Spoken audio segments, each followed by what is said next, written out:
Good question. I was prompted by some events that happened in my life back when I was in my late teens and early 20s. Basically, when I was about 20 years old or so, or 19 years old, I received a community service order from a judge who basically gave me some hours to go and do, and I was fortunate enough to be sent over to a place in Handsworth to complete those hours, myself and two other young men and from the Handsworth area also in Birmingham. And while at this building in Handsworth, the person who owned the building, I called John Holcroft, came in one day and said, basically really excited, really enthusiastically, what you guys want to do? What are you doing here? What's happening with you? We were like, we're just here, like, smoking our weed and doing what we did. And he said, well, I want to start a football team from this building. I'm going to call it St. Teresa's. And we looked at each other and thought, that's long, that's nothing for us, we're not interested in that. End of the day, I went back to John and I said, John, tell me more about that football team. And he said, well, I'll give you the kits, I'll give you the league fees, I'll even give you a minibus if you start a team from this building for the guys in the local area. I love football, I love people, so I said, I'll give it a shot. Basically, from that day, John gave me all that I needed. My team was started. My team consisted of all Burger Bar members, Burger Bar gang members, basically. We lasted for a little while.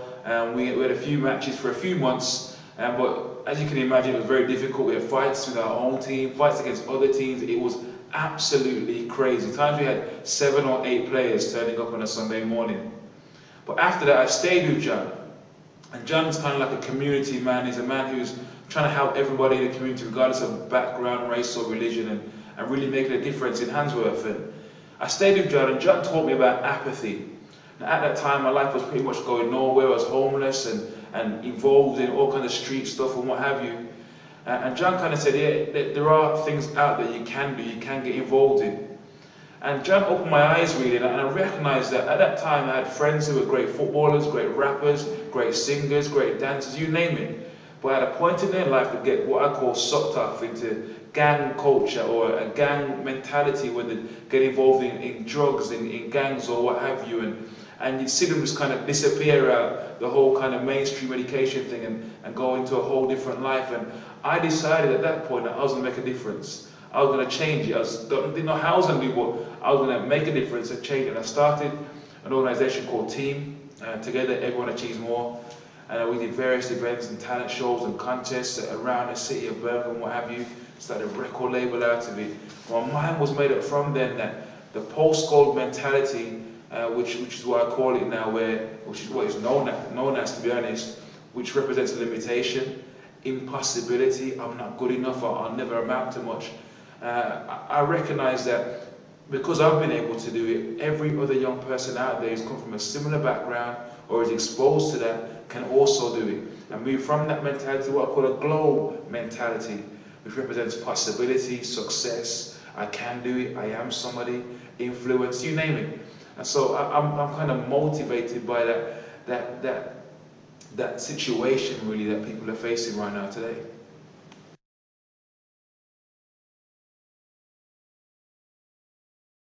When your question reminds me of a story, a real life story. Somebody very close to me about 2 years ago was involved in an incident.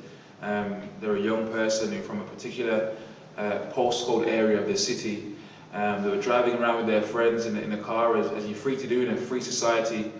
And while driving around Birmingham, they were going across to the other side of the city. And on their way back home, they came to another postcode area where another group of guys in another car saw them, and because they represented a different postcode area, decided to alight upon them and decided basically to pursue them with the intent to kill them. What ensued after that was something like a scene out of a movie or Too Fast, Too Furious. It was crazy. They began firing at this group of guys who I mentioned initially, firing several shots from their car and driving in and out of traffic, weaving and dodging traffic over grass verges and what have you, and members of the public looking on in awe as this thing unfolded right in front of their eyes. Several bullets left the one vehicle and hit the other vehicle. One in particular went through the back window and pierced through the neck of one of the young guys in the back of the car. Unfortunately, he died later on. But what you had there was A group of young men representing one postcode who felt because of the label that they had and whatever that label represented to them, that they were going to take it upon themselves to kill the other guys with a different postcode just because of what that label represented and who they were. And I don't know about you or anyone that's even listening right now, you may know somebody yourself who's exposed to that kind of postcode lifestyle and postcode culture. And I've seen in my own life that if you're exposed to that, if you label yourself with that, you don't seem to ever amount to much in life. You don't ever seem to achieve goals or have a successful career in life. You're always having to look over your back, and it's just a lifestyle that represents more than a physical location, a postcode, a lifestyle, a mindset that represents negativity, represents no success or not amounting to much or always struggling through life. And for me, the opposite to that mindset is what I call the globe mindset, which represents success, achievement, possibility. And my hope from this book is that every person reading it, young or old, will choose to break out of any kind of limited postcode mentality that is all about limiting my ability and ability to a 5 kind of block radius, if you like. But instead, daring to dream bigger, daring to be bigger, daring to aspire to more than what I currently have right now, daring to, despite of my past and my environment and the limitations of my heritage maybe, but daring to soar beyond that and really go for their dreams.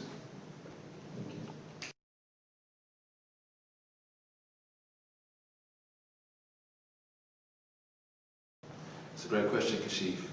What values do you have to teachers and those who work with young people? I'd like to think, Kashif, that from my own experience, I've seen anyway, that people tend to judge people by how they look, their social status in life, or maybe the family that they've come from. I'd like to think that my life story and the examples that I share in the book are a testimony to what is truly possible, regardless of where somebody's come from, or who their family is, or what their background is. I think in the society that we live in today, I think it's challenging for teachers, if I'm honest with you. Kids from all kinds of backgrounds and all kinds of baggage that they're carrying, and the job that a teacher has to bring about transformation and change in that person's life. Now, you and I know that we can educate people to the nth degree, to PhD and to doctorate, but if you're going to see change in someone's life, it's going to begin with a change that happens from the inside out. Changing the way they think, changing the way they perceive life, changing their value system, if you like. And I really believe that every young person, regardless of where they've come from, regardless of how they look, has the potential, has the ability to overcome any obstacle that they face in life. And if a teacher or an advisor can read this book and can see through the examples set by my own life story and the things that I've overcome, will be inspired to look a bit deeper into a young child, a student that they're working with, who they've given up on, who they've thought is a no-hoper.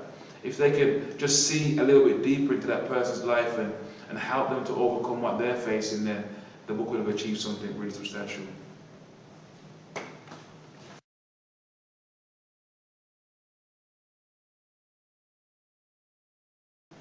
Great question, Kashif. I'm so excited about the workshops and the programs. The book's great, but the workshops and the programs on the back of it, which offer practical support to students like yourself, are amazing. We've got talks, we've got workshops, from just short talks to extensive workshops that I believe are going to transform the way you see yourself, transform your thinking, that in turn will change your world. They're going to cause you to believe bigger, to dream bigger, to hope for better.